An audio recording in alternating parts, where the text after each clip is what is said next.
Olá pessoas, espero que estejam todos bem. Vamos seguir aqui as nossas aulas virtuais, nossas videoaulas através do Siga nesse período de quarentena. Hoje nós vamos fundar o Brasil. A partir dessa aula nós começaremos a ver o Brasil não mais como uma colônia ou como um território que pertence ao Império Português, assim como um país independente. Então vamos falar aqui da fundação do nosso país. Nesta aula, nessa videoaula, a gente vai falar sobre o processo de independência do Brasil e sobre o primeiro reinado, o primeiro governo do Brasil independente. É um tema bastante interessante que a gente vai começar a entender um pouco por que a política, a sociedade e a economia do nosso país são como são. Então vamos lá. Vamos agora voltar para o ano de 1820. Em 1820, Dom João VI ainda está no Brasil. Dom João VI já é rei de Portugal, já é rei do Império Português. Dona Maria I já havia falecido em 1817. Dom João foi coroado, rei de Portugal. Então nós temos em 1820 a família real portuguesa ainda no Brasil, um monarca europeu vivendo no Brasil. E em 1820, como nós já vimos na aula de independências da América, em 1820 vários países da América espanhola já haviam se tornado independentes ou estavam em processo de independência. Então o Brasil vai entrar nesse processo, nesse contexto das independências um pouco tarde, né? A gente viu o Uruguai tinha se tornado independente em 1811, mas depois foi anexado pelo Império Português. O Paraguai se tornou independente em 1811. O México teve uma primeira tentativa de independência em 1810. Enfim, a gente tem alguns países já brigando por independência, alguns países já independentes, outros em processo, né? O San Martín está aí lutando pelas independências de alguns países da América do Sul, Bolívar lutando por outros, enfim. A gente tem aí um processo de independências da América. O Brasil ainda era ligado a Portugal. Vamos lembrar que em 1820 o Brasil já não é mais uma colônia. O Brasil é um reino unido. O Brasil é reino unido a Portugal e Algarves. O Brasil ainda é parte do Império Português, mas da mesma forma que, por exemplo, a Escócia, a Irlanda do Norte e o País de Gales são ligados à Inglaterra, fazem parte do Reino Unido, o Brasil era ligado a Portugal, fazia parte do Reino Unido de Brasil, Portugal e Algarves.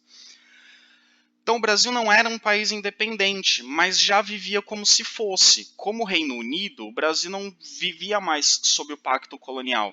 Então os comerciantes brasileiros tinham liberdade para vender os seus produtos para quem quisessem. E tinham liberdade também para comprar de quem quisessem. E assim como os reinos independentes, o Brasil também podia ter manufaturas, né? As manufaturas que depois vão dar origem às fábricas. O Brasil foi liberado por Dom João VI a ter, e como o Reino Unido não teria nenhuma proibição nesse sentido. A cidade do Rio de Janeiro era a sede da corte portuguesa, então o Rio de Janeiro era a capital do Império Português na prática, e com a vinda da família real, como nós vimos na aula passada, ela começou a receber uma infraestrutura semelhante à de uma cidade europeia. Então, Rio de Janeiro, em 1820, era comparável a uma grande cidade europeia. Afinal de contas, era uma sede de uma corte, era onde vivia uma família real. Então, a gente tem o Brasil num momento de crescimento, de otimismo, de esplendor. As pessoas têm orgulho do Brasil, né? Os nascidos no Brasil, os brasileiros têm orgulho. Afinal de contas, agora não são mais uma colônia. Eles têm um status semelhante ao de Portugal. Ok? Já Portugal, em 1820, estava na situação inversa do Brasil. Se o Brasil em 1820 estava vivendo uma espécie de auge, estava vivendo um tempo de prosperidade, de felicidade, de otimismo, Portugal estava vivendo um momento de declínio. A abertura dos portos que Dom João determinou assim que chegou no Brasil, né, a abertura dos portos às nações amigas, que a gente viu na aula passada, que as nações amigas eram a Inglaterra só, não tinha outra nação amiga.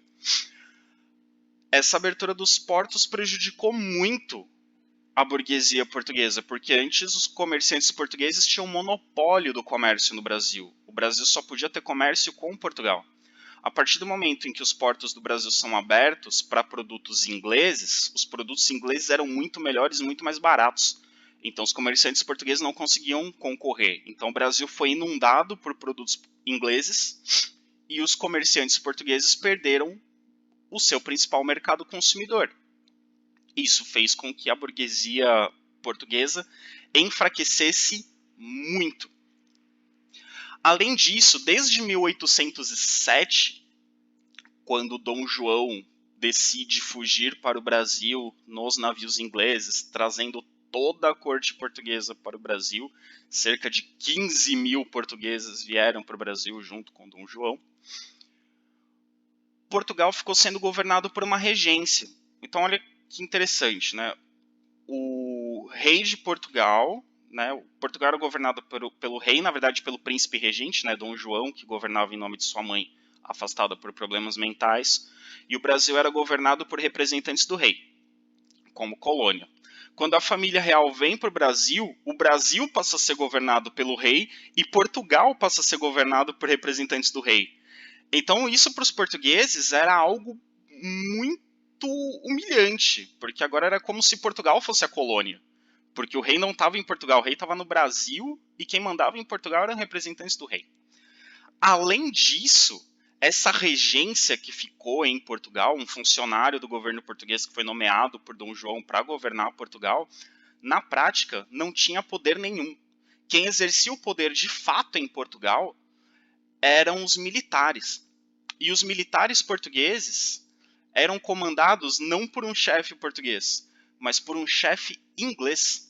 Soldados ingleses foram para Portugal ajudar a defender Portugal de uma possível invasão, de uma possível nova invasão francesa, que não aconteceu, mas eles foram para Portugal e quem ficou chefiando Portugal foi o Lord Beresford, que é um nobre inglês, um comandante militar inglês. E então quem mandava em Portugal de fato era um representante da coroa inglesa. Então, para os portugueses, isso era mais humilhante ainda. Além de serem tratados como colônia, quem estava governando de fato o país era um militar estrangeiro. Além disso, os militares ingleses eram acusados de consumir os recursos portugueses. Então, dizia-se na época que cerca de 70% das finanças de Portugal iam para os militares ingleses. Então, eles tinham gastos muito altos. Da mesma forma que as cortes portuguesas tinham gastos muito altos, os militares ingleses teriam gastos muito altos em Portugal. E quando militares portugueses tentaram se rebelar contra essa presença inglesa em Portugal, eles foram violentamente reprimidos. Então, o comando inglês em Portugal reagia com violência contra as revoltas portuguesas, da mesma forma que a Inglaterra anteriormente reagia com violência às revoltas em suas colônias. Então percebam a situação.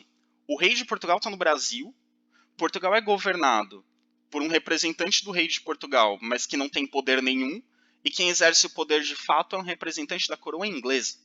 Então os portugueses estão se sentindo humilhados. A nação que antes foi um dos maiores impérios do mundo, a nação que antes dominou várias colônias, o povo que descobriu o Brasil, o povo que descobriu o caminho para o Oriente, dando a volta na África, o povo que dominou os mares, que formou um imenso império, agora se sentia colonizado pelos ingleses e menosprezado pelo seu próprio rei, que está no Brasil. Então, da mesma forma, então, na mesma medida que os brasileiros estão felizes com a presença do rei, Dom João, os portugueses estão muito insatisfeitos com a ausência de Dom João e com a presença inglesa em Portugal. É nesse cenário de grande insatisfação dos portugueses em Portugal que acontece um dos eventos históricos mais importantes da história de Portugal e ao mesmo tempo da história do Brasil, apesar de ter acontecido em Portugal, que foi a Revolução do Porto. Porto é uma das cidades mais importantes de Portugal, depois de Lisboa, capital. Porto é a principal cidade, uma cidade comercial, que sempre teve uma burguesia muito forte, é uma cidade muito desenvolvida de Portugal, né, uma das principais cidades do país até hoje. E a cidade do Porto foi a sede dessa revolução, que aconteceu justamente no ano de 1820. Não nos esqueçamos, se vocês não lembrarem disso, voltem lá no vídeo que eu fiz sobre os 100 dias do governo de Napoleão e o Congresso de Viena, que lá eu explico que depois da derrota definitiva de Napoleão vem o Congresso de Viena, as monarquias europeias tentam fazer a Europa voltar a ser o que era antes da Revolução Francesa. Só que como Napoleão tinha levado um modelo liberal de administração que favorecia a burguesia para vários lugares da Europa, a burguesia de vários países europeus vai se revoltar contra as monarquias absolutistas. Então, entre 1815 e 1850, a gente tem várias revoluções burguesas na Europa, inspiradas na Revolução Francesa e inspiradas nos modelos administrativos que Napoleão levou.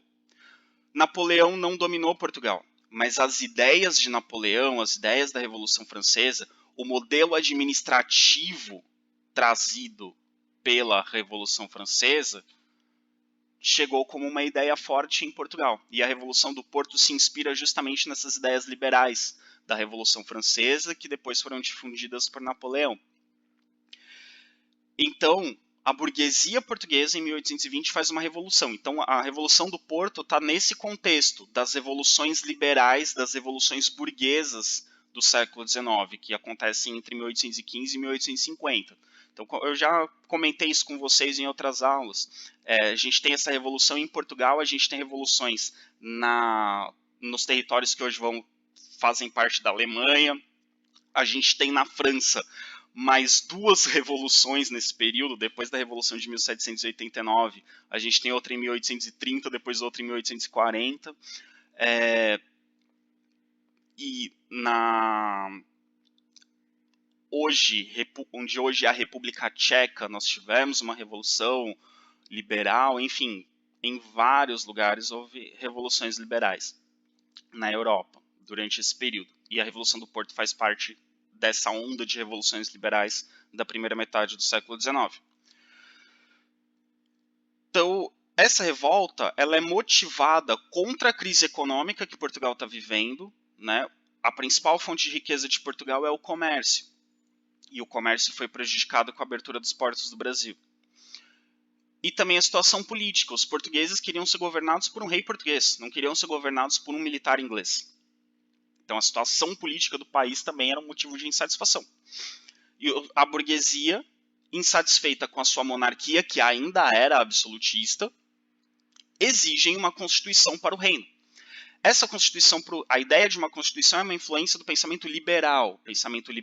O liberalismo político, aqui a gente está falando, não estamos falando ainda do liberalismo econômico, aquele do Adam Smith que a gente viu em outras aulas. A gente está falando do liberalismo econômico, as ideias do John Locke, liberdade de expressão, liberdade de pensamento, liberdade política, nesse sentido. Então, a burguesia portuguesa quer uma constituição, não quer acabar com a monarquia, eles querem fazer mais ou menos o que foi feito na primeira fase da Revolução Francesa, ou o que tinha sido feito na Inglaterra no século XVII.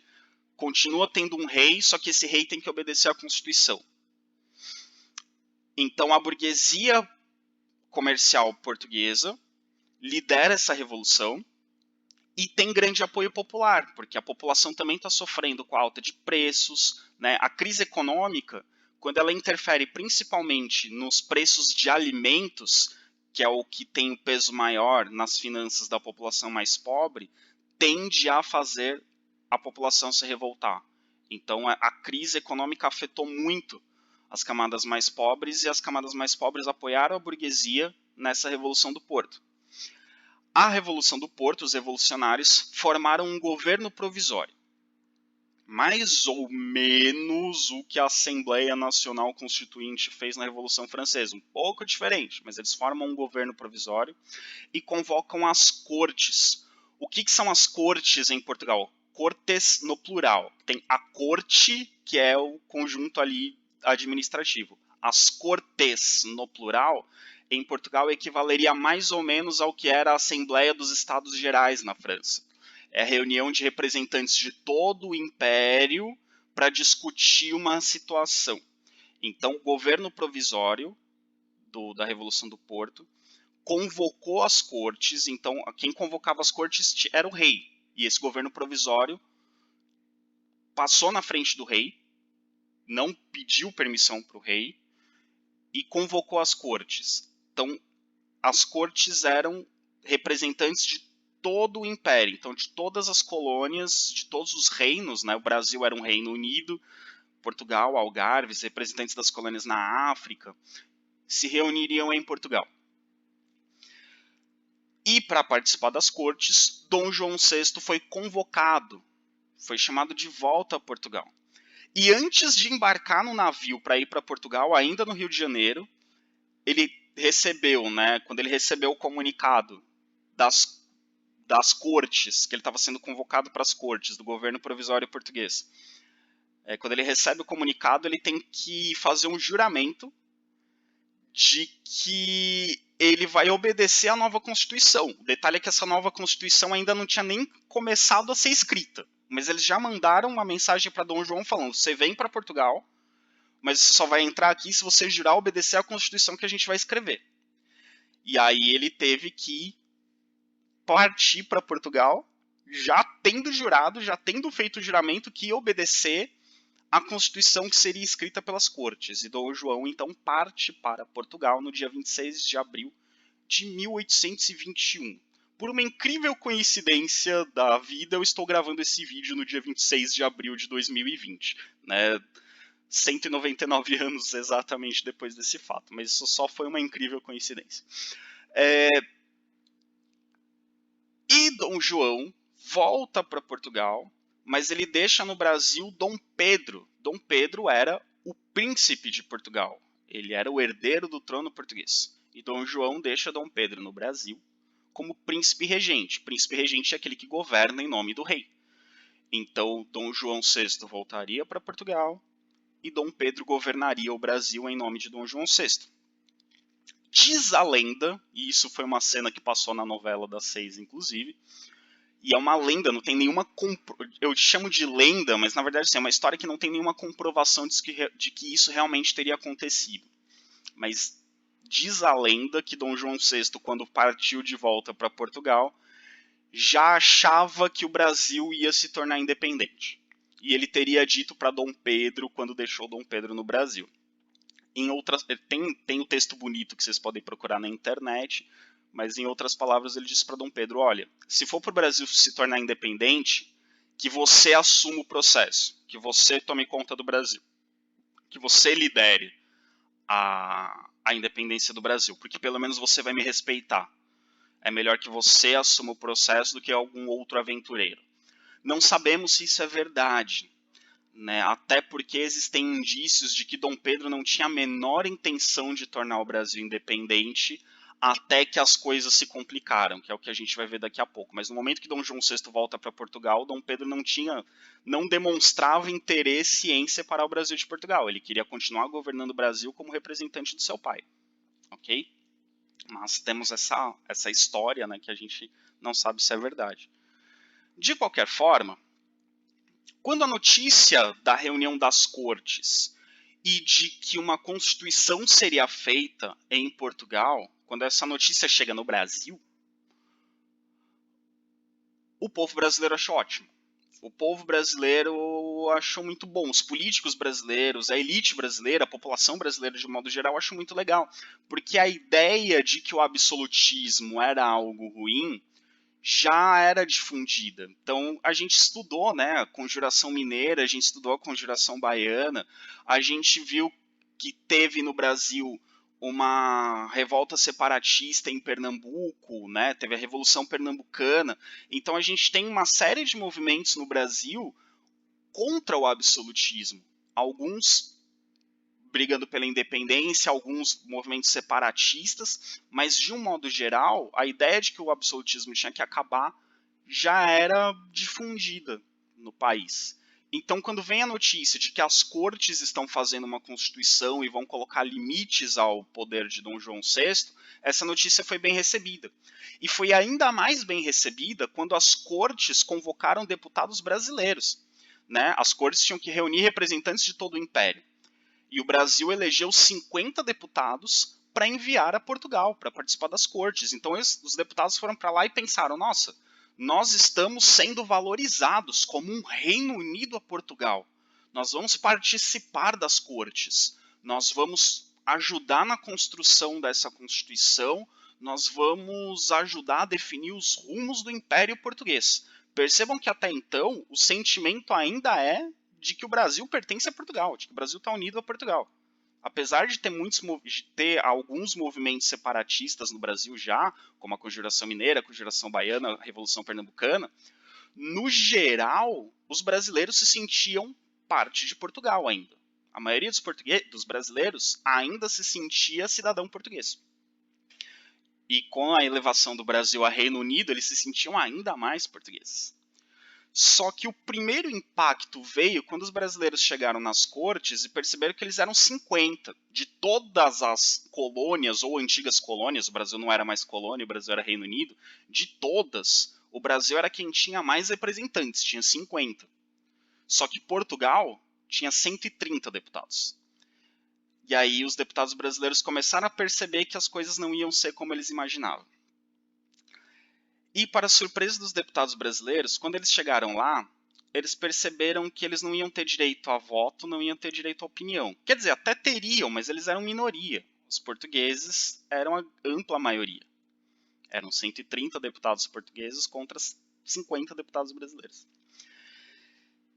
Quando eles chegaram lá, as cortes comunicaram aos deputados brasileiros, nem perguntaram assim, o que vocês acham? Comunicaram aos deputados brasileiros que para resolver a crise econômica em Portugal, eles iam recolonizar o Brasil. Iam anular todas as medidas de Dom João VI, abertura dos portos, elevação do Brasil à condição de Reino Unido, liberação de manufaturas, liberdade de comércio, tudo isso ia ser anulado e o Brasil voltaria à condição de colônia. Para a elite brasileira, isso era um passo atrás. Isso era um declínio, isso era uma perda muito grande, porque o Brasil teve grandes conquistas, teve uma melhoria muito grande com essas medidas de Dom João VI. Anular essas medidas faria o Brasil regredir, né? O Brasil voltar à condição de colônia seria uma regressão. Quando os deputados voltaram para o Brasil e comunicaram que a intenção das cortes era recolonizar o Brasil, os comerciantes portugueses e os militares portugueses que viviam no Brasil acharam excelente, apoiaram a ideia das cortes. Se é para salvar a economia de Portugal, vamos recolonizar o Brasil. Então percebam uma coisa que eu venho dizendo em várias aulas sobre o Brasil colonial. Sempre que Portugal entra em crise, a solução é aumentar a pressão sobre o Brasil. A solução é aumentar impostos ou aumentar a exploração, e nesse caso era fazer o Brasil voltar a ser colônia. O Brasil voltando a ser colônia, teria que cumprir o pacto colonial, só poderia vender para Portugal, só poderia comprar de Portugal, o comércio português teria exclusividade no Brasil, os produtos ingleses não poderiam mais entrar no Brasil, então os portugueses não iam ter concorrência, isso ia forçar os brasileiros a comprar de Portugal, isso melhoraria a economia portuguesa. Os portugueses que moravam no Brasil acharam ótimo.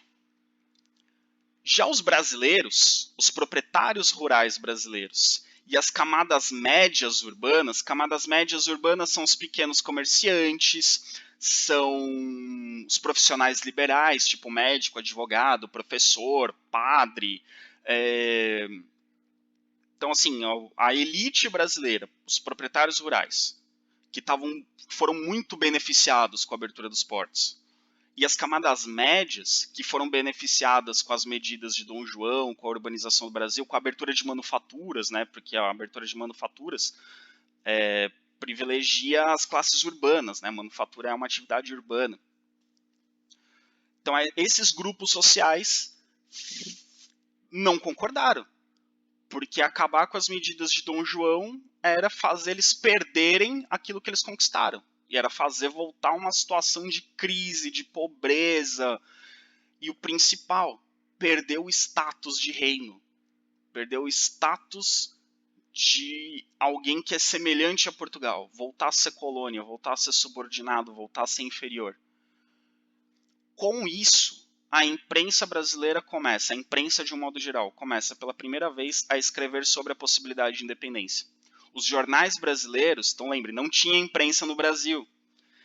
Quem autoriza a imprensa no Brasil é Dom João VI. É Dom João, príncipe regente, depois coroado Dom João VI.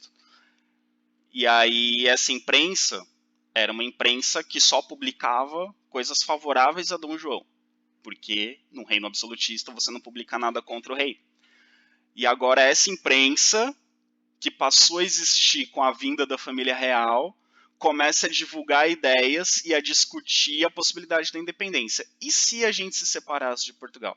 Então percebam que antes a ideia da independência, que era de grupos isolados, na Conjuração Mineira era um grupo, na Conjuração Baiana era um grupo, na Revolução Pernambucana era um grupo, agora passa a ser uma ideia discutida nacionalmente. A gente não está mais falando da independência de um lugar, a gente está falando da independência do Brasil em relação a Portugal. Pois bem, nesse contexto, Dom Pedro, que até então estava na dele, estava só administrando o Brasil em nome do pai, entra em jogo.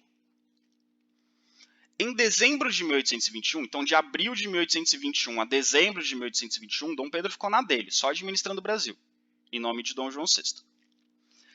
Em dezembro de 1821, quando a ideia quando todo mundo já está discutindo que as cortes querem recolonizar o Brasil, que os deputados brasileiros já voltaram das cortes, a imprensa já está falando sobre a possibilidade de independência, chega ao Rio de Janeiro, que era a sede do Brasil, que era a capital do Brasil, onde morava Dom Pedro, de onde ele governava o Brasil.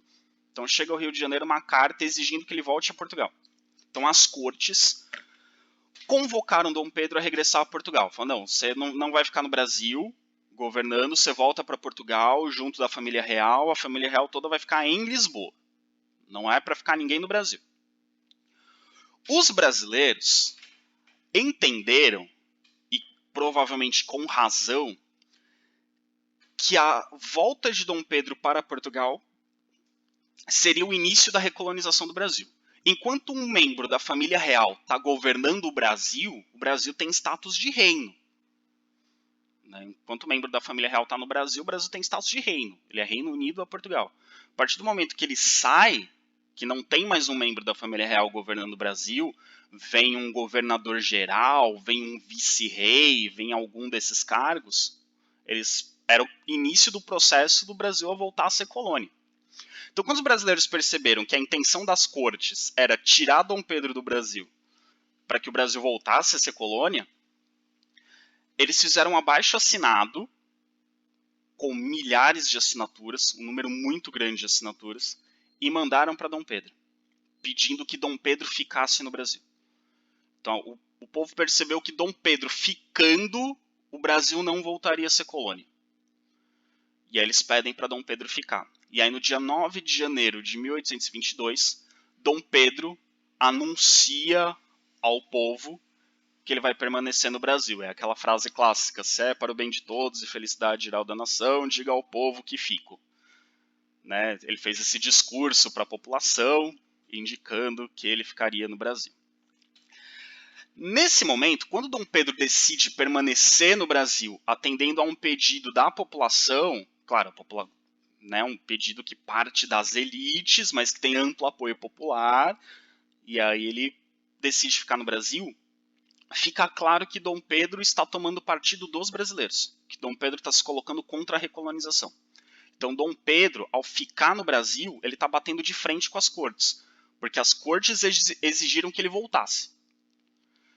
E ele bate de frente. Da mesma forma que as cortes exigiram a volta de Dom João VI. As cortes falaram para Dom João, ou você volta para Portugal ou a gente coloca outro rei. Ou você vai ser deposto e a gente coloca outro rei no seu lugar. Igual a Inglaterra tinha feito no século XVII. E aí Dom João VI volta para Portugal.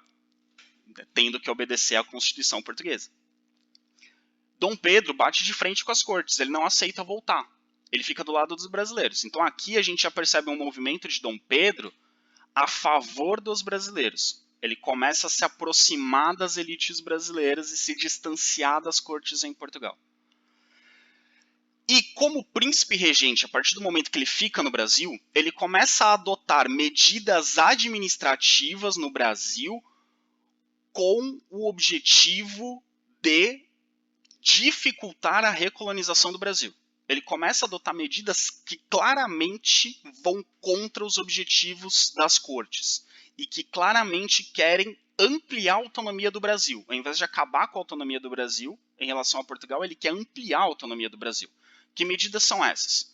Primeiro, ele começa a nomear brasileiros para os ministérios. Antes, quando Dom João VI estava no Brasil, mesmo ele estando no Brasil, os ministros portugueses, os ministros do Império eram todos portugueses. Os cargos-chave da administração do Brasil eram de portugueses. Apesar da família real estar no Brasil, os brasileiros ainda não tinham acesso a cargos importantes no governo. E Dom Pedro I começa a nomear brasileiros para o ministério e para cargos-chave do Brasil. Então isso é um mecanismo para diminuir a influência de Portugal. Se você tem brasileiros no governo, eles vão atender aos interesses brasileiros, não aos interesses portugueses. Segundo, ele expulsa as tropas portuguesas fiéis às cortes. Então, os militares portugueses que permaneceram no Brasil junto com ele estavam do lado das cortes, apoiaram a Revolução do Porto e apoiavam que Dom Pedro voltasse para Portugal. Então, Dom Pedro, como príncipe regente do Brasil, determina que os militares portugueses no Brasil devem regressar a Portugal. E aí as tropas portuguesas, um grande número de militares portugueses, fiéis às cortes, voltam para Portugal. Ainda permanecem muitos militares brasileiros, até porque o Brasil ainda não tinha um exército constituído. Permanecem muitos militares brasileiros fiéis a Dom Pedro. Mas não exatamente fiéis ao Brasil, mas fiéis a Dom Pedro permanecem no Brasil. E aqueles que queriam que Dom Pedro voltasse para Portugal, Dom Pedro manda de volta para Portugal. Fala, eu não, vocês vão, eu não. Então diminui a presença militar portuguesa no Brasil. E ele cria uma lei que ficou conhecida como Lei do Cumpra-se. Ele determina que as leis aprovadas pelas cortes só valeriam no Brasil se ele, Dom Pedro, autorizasse. Lei do Cumpra-se porque ele tinha que fazer um documento dizendo cumpra-se a lei tal. Vem a lei, ele analisa, se ele autoriza, ele faz um decreto, cumpra-se a lei tal. Por isso, lei do cumpra-se. Então, se viesse das cortes uma lei que Dom Pedro desaprovasse, essa lei não valia no Brasil. E normalmente ele reprovava leis que iam contra os interesses dos brasileiros. Então percebam que ele está se distanciando de Portugal. E ele convoca uma Assembleia Nacional Constituinte. Ele convoca uma Assembleia para fazer uma Constituição para o Brasil. Nesse momento, a ideia ainda não é que o Brasil se separe de Portugal, mas que o Brasil tenha uma Constituição própria. Afinal de contas, se o Brasil é um reino unido a Portugal, ele pode ter uma Constituição própria. Continua sendo súdito de Dom João VI, mas tem uma Constituição própria. Semelhante ao que acontece hoje no Reino Unido da Inglaterra com a Escócia. A Escócia tem uma Constituição própria. A Escócia tem leis próprias, diferentes da Inglaterra. A rainha da Inglaterra é rainha dos escoceses, mas os escoceses têm leis diferentes da Inglaterra. Os escoceses, por exemplo, têm um parlamento e um primeiro-ministro diferente do parlamento e do primeiro-ministro da Inglaterra. A rainha é rainha dos dois, da Inglaterra e da Escócia. Mas a Escócia tem algumas leis, a Inglaterra tem outras leis. São constituições diferentes. Então, Dom Pedro convoca uma Assembleia Nacional Constituinte para fazer a Constituição específica do Brasil, que seria diferente da de Portugal. O Brasil continuaria sendo Reino Unido a Portugal, mas teria leis próprias. Ok? É óbvio que essas medidas contrariaram os interesses das cortes. Mas antes da gente falar da contrariedade das leis das cortes, a gente vai ver esse quadro. Esse quadro, pessoal, representa Dom Pedro comunicando à população, né, no dia do fico. Aí bem no centro da imagem tem Dom Pedro em traje militar, que era o costume da época, os reis, os príncipes usarem trajes militares. do lado de Dom Pedro tá Dona Leopoldina, que era princesa consorte, né, princesa regente consorte do Brasil, depois se tornou imperatriz do Brasil e rainha consorte de Portugal quando Dom Pedro volta para Portugal. Atrás, né, percebam que Dona Leopoldina, aliás, era meio gordinha, sim. Atrás dela, no colo de um dos ministros de Dom Pedro, tá a princesa Isabel, ainda criança. Só que esse quadro, pessoal, ele não foi feito na época, ele foi feito muito depois. E a gente sabe que ele foi feito muito depois porque tem uma bandeira do Brasil ali. A bandeira do Brasil ainda não existia, porque ainda não existia o país Brasil. O Brasil ainda era um Reino Unido ou Portugal. Então aquela bandeira ali que vocês estão vendo, ela não existia em 1821, no dia do fico. Então esse quadro foi feito muito tempo depois. E esse quadro representa a população aclamando Dom Pedro I. Não tinha essa multidão na frente do palácio quando Dom Pedro anunciou que ia ficar. Tinha umas pessoas lá e ele anunciou e saiu na imprensa. Aí não tinha uma multidão aclamando Dom Pedro, ele vai ficar. Não foi bem assim. Esse quadro e outros que a gente vai analisar ao longo desse vídeo foram feitos muito depois dos fatos acontecidos, com o objetivo de heroicizar a figura de Dom Pedro, de tornar Dom Pedro um herói, como a gente analisou lá na aula sobre Tiradentes, como se constrói um herói. Dom Pedro também passou por essas etapas de construção de um herói, para se tornar uma espécie de herói nacional. Continuando.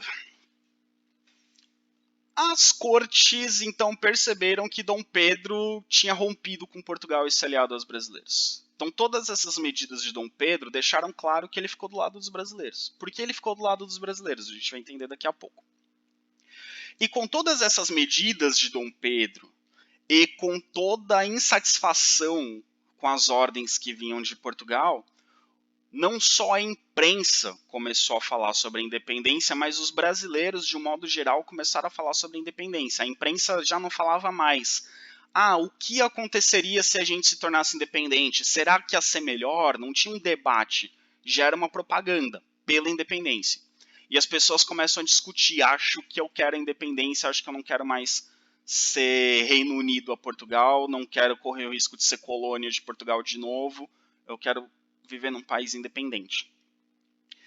As cortes perceberam o que estava acontecendo lá em Portugal. As notícias chegavam em Portugal. Os brasileiros estão começando a tramar a independência.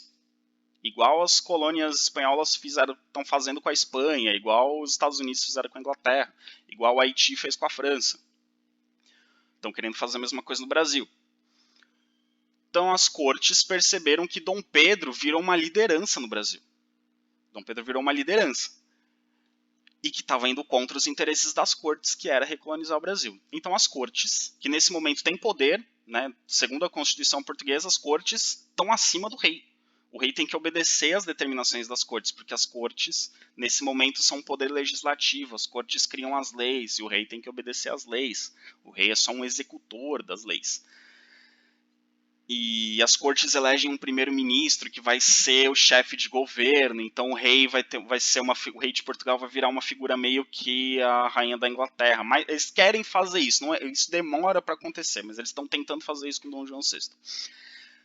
Quando as cortes então percebem que Dom Pedro está liderando o que poderia se tornar uma rebelião do Brasil contra Portugal, eles mandam ordens do retorno imediato de Dom Pedro a Portugal e anulam as decisões de Dom Pedro. Então eles mandam assim: todas as decisões que Dom Pedro tomou de nomear ministro brasileiro, a lei do cumpra-se, etc, etc, anula, nenhuma vale.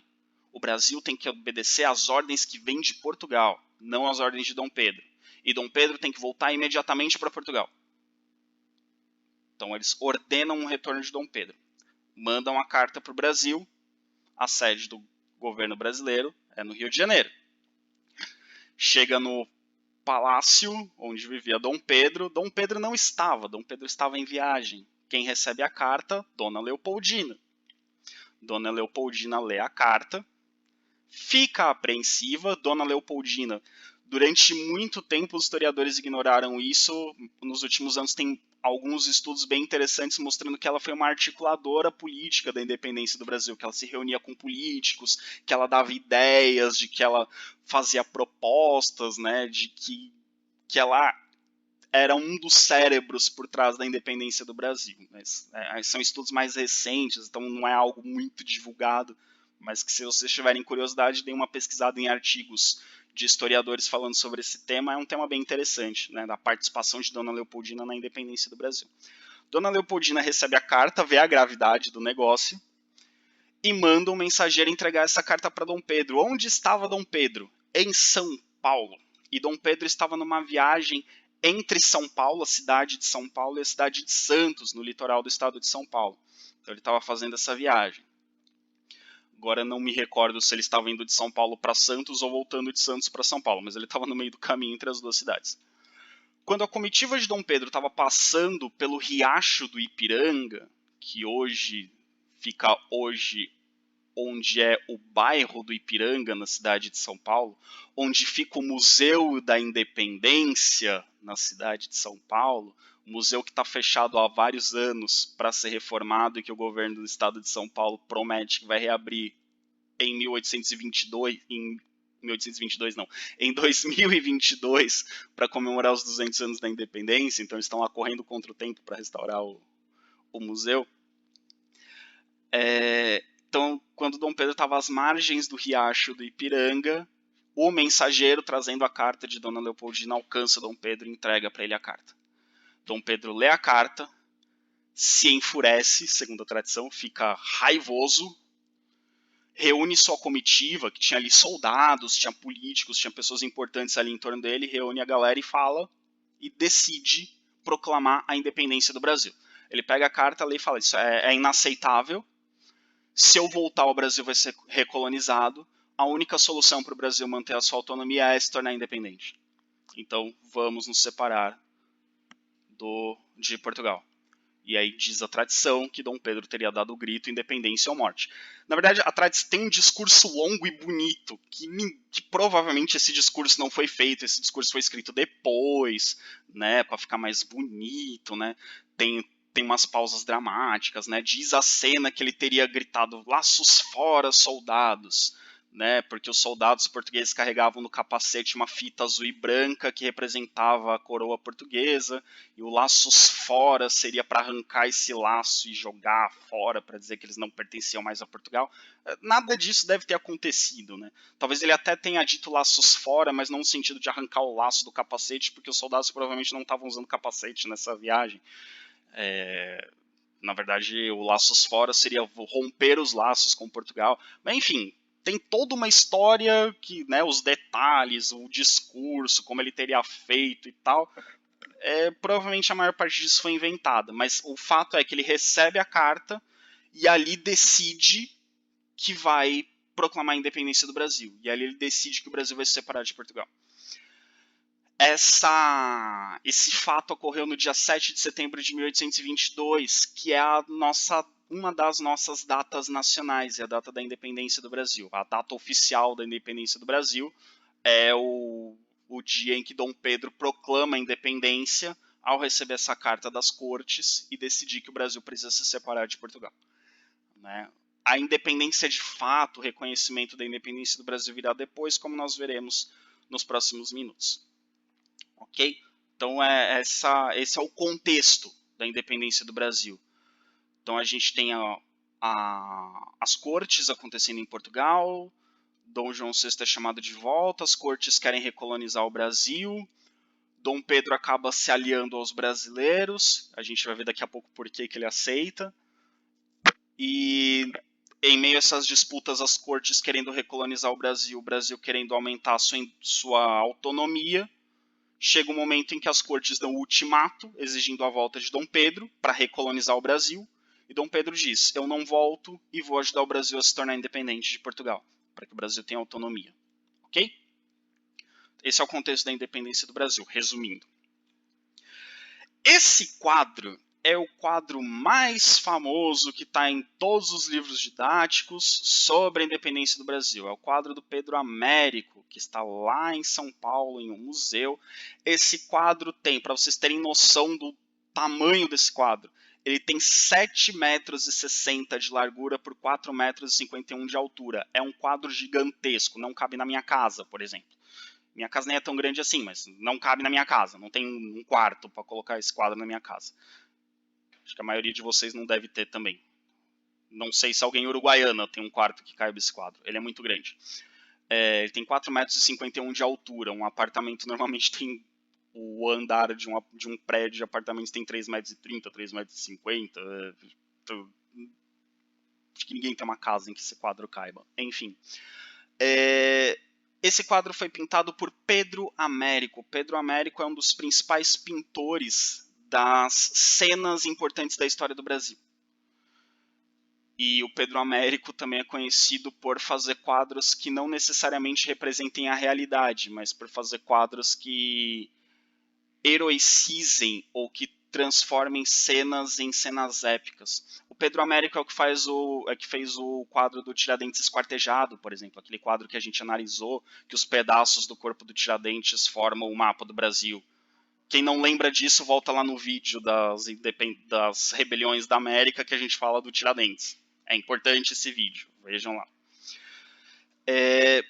E esse quadro, feito pelo Pedro Américo, tem a mesma ideia. A intenção do Pedro Américo não era representar um momento histórico. A intenção do Pedro Américo era representar um momento heróico. Por isso que vocês verão neste quadro Dom Pedro em trajes militares, usando roupa de príncipe, né? Como eu disse para vocês, ele estava viajando entre São Paulo e Santos, e eu não sei se vocês conhecem o caminho entre a cidade de São Paulo e a cidade de Santos, é uma serra com floresta. Aliás, tem floresta até hoje na região. É uma descida, floresta úmida. E na época era uma viagem que, feita em lombo de animal, levava dias. Então Dom Pedro não ia estar com seu traje pomposo, garboso, bonito nessa viagem. Ele estava usando roupas simples e leves, como o que eu expliquei para vocês dos bandeirantes ano passado, que os bandeirantes usavam roupas leves, não aquelas roupas que aparecem nos quadros, era Dom Pedro. Segundo, Dom Pedro não estava em cima de um cavalo. Aliás, ninguém na comitiva estava em cima de cavalo. A viagem era longa. Cavalos não fazem viagens longas e pesadas. O animal que faz viagens longas e pesadas é o burro. Então, Dom Pedro estava montado em um burro. Além disso, além de tudo isso, Dom Pedro estava passando mal do estômago. Dom Pedro estava com diarreia e vômito. Então, dificilmente Dom Pedro estava nessa pose pomposa. Ele recebeu a carta, estava bravo. Tem muitos que dizem, inclusive, né, até de tom de brincadeira, que o grito do Ipiranga, na verdade, foi um grito de dor, porque ele estava com muita dor de barriga.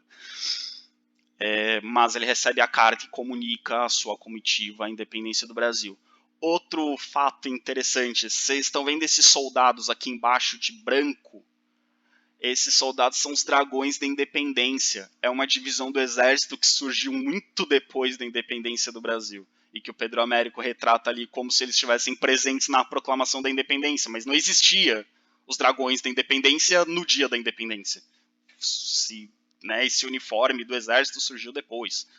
Não tinha isso antes da independência. Como é que ia ter dragões da independência no dia da independência, né? Depois vocês procurem lá os dragões da independência. Os dragões da independência aparecem, por exemplo, quando o presidente vai tomar posse, eles aparecem na cerimônia, lá é um traje de gala do exército. Então não tinha isso em 1822. Então a ideia é representar um ato heróico. A gente tem camadas populares da população brasileira aqui do lado esquerdo, mais embaixo, em volta, né, como se o povo estivesse observando a proclamação da independência. Não teve nada disso. A cena da independência do Brasil absolutamente não foi isso. Mas é essa imagem que está na mente das pessoas, com Dom Pedro levantando a espada, gritando independência ou morte, e dá a impressão que ele levanta a espada, grita independência ou morte e sai correndo para a guerra. Não foi isso que aconteceu, de forma alguma, tá? Mas esse é o quadro mais famoso. Então, quando a gente vê esses quadros, é interessante a gente questionar se ele está representando o que foi o momento histórico, e na maioria das vezes não, mas ele quer passar uma mensagem, ele quer dar uma ideia, então ele quer aqui mostrar a independência como um ato heróico. Então o herói tem que estar representado no centro com trajes de exército, montado num cavalo bonito, grito, erguendo sua espada, como um líder corajoso que ele é. Não faria sentido ele representar Dom Pedro de cócoras, gemendo de dor de barriga, falando com a sua comitiva, ok?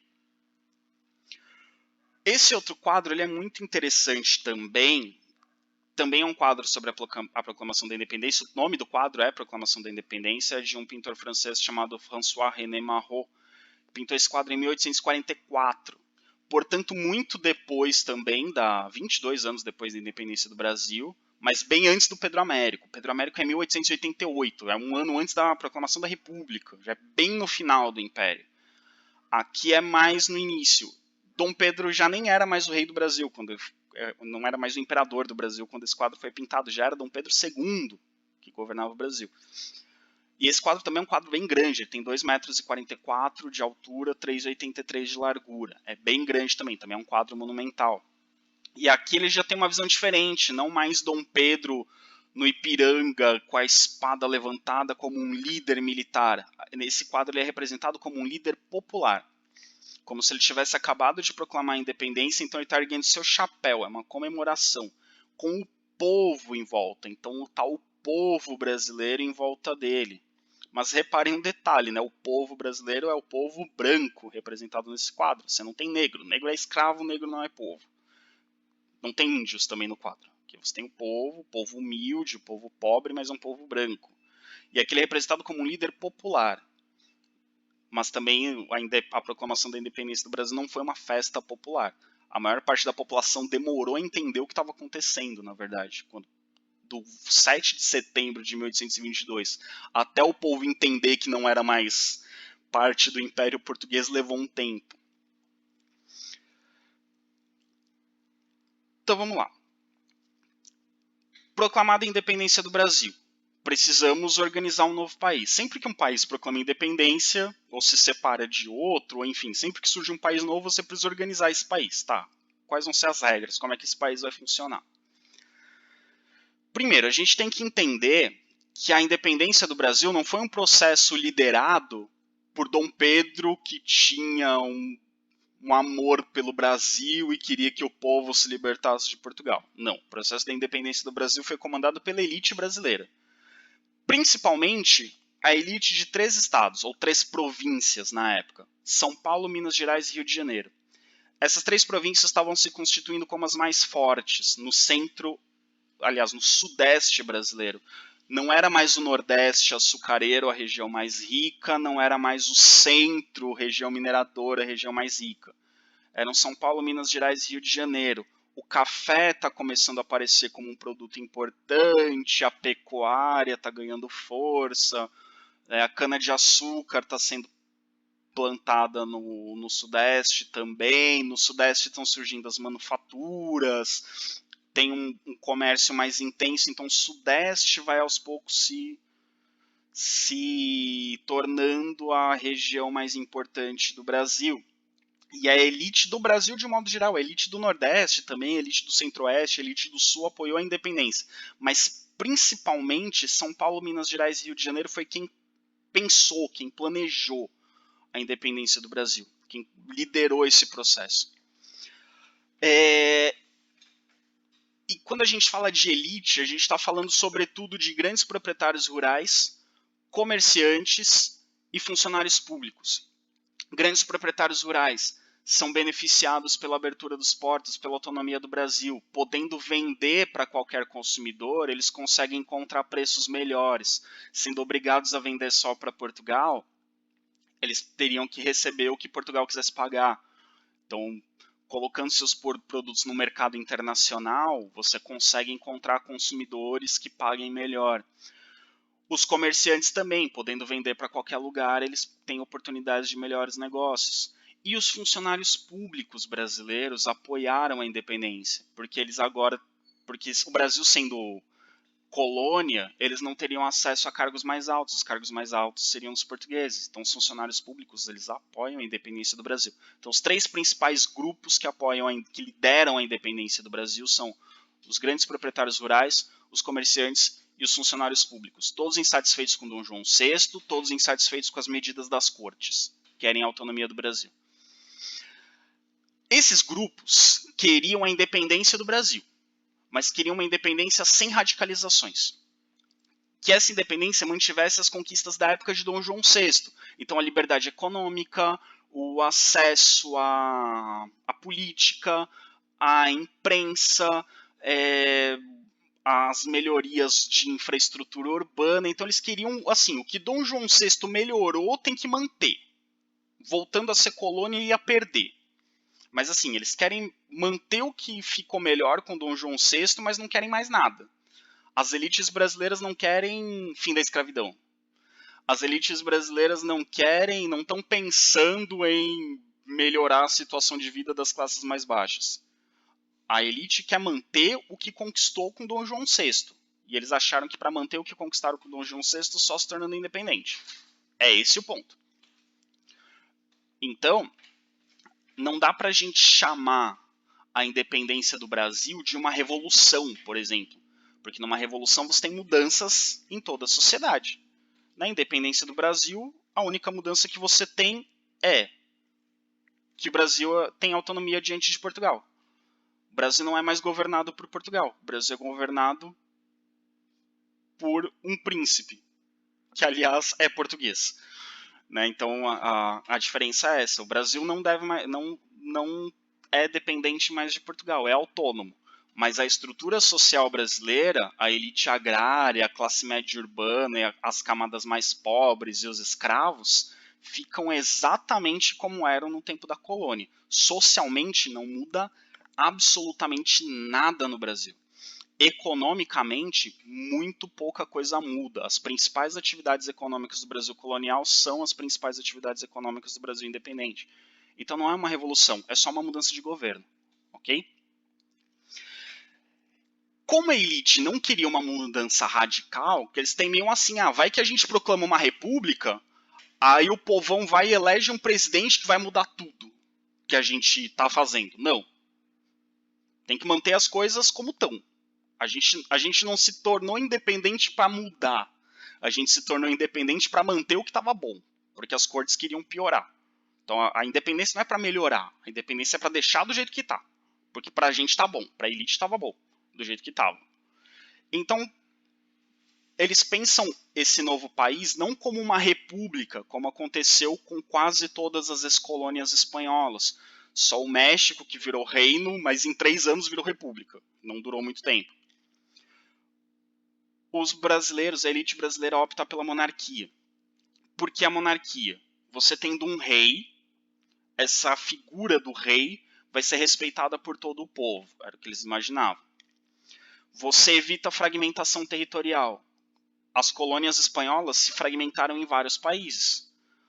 Para a elite brasileira era ruim o Brasil se fragmentar, porque eles iam perder o comércio interno, as relações internas. Então era interessante manter o Brasil unido. E ter um rei governando todo o Brasil manteria o Brasil unido. A monarquia também evitaria a revolução social.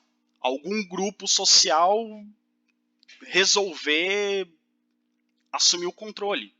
Aconteceu o que aconteceu com os jacobinos na Revolução Francesa, por exemplo, os sans-culottes na Revolução Francesa. Eles queriam evitar tudo isso. E evitar o fim da escravidão. Vai que o Brasil tem uma rebelião de escravos igual ao Haiti, né? O Haiti, que os escravos proclamaram a independência do país, expulsaram os franceses e proclamaram a independência. Né? Vai que os escravos resolvem ser cidadãos, acabar com a escravidão no Brasil. A economia brasileira ainda dependia da escravidão, então isso não era bom para a elite brasileira. Então a ideia da elite brasileira era manter tudo do jeito que está. E ninguém melhor para manter tudo do jeito que está do que quem já estava governando o Brasil antes, o príncipe regente. Então por isso que eles escolhem Dom Pedro. Eles viram para Dom Pedro e falam, olha, Dom Pedro, se você ficar e governar o Brasil, você consegue manter tudo do jeito que está e você virar rei antes do seu pai morrer lá em Portugal. Você virar rei do Brasil, não rei de Portugal. Ao invés de rei de Portugal. Dom Pedro, que tinha nessa época por volta de 24 anos, era jovem, cheio de ideias, de sonhos, e alguém que foi educado para ser rei, porque o príncipe ele é educado desde criança para ser rei.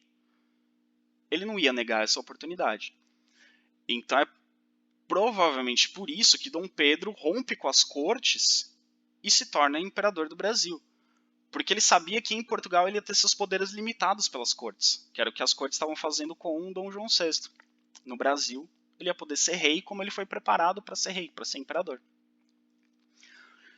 Então, a ideia das elites era que com Dom Pedro, que foi coroado Dom Pedro I, né, quando ele é coroado, o títulozinho, o númerozinho, primeiro, segundo, terceiro, 16º, 28, enfim, quando a pessoa é coroada. Então, Dom Pedro foi o primeiro imperador do Brasil, Dom Pedro I.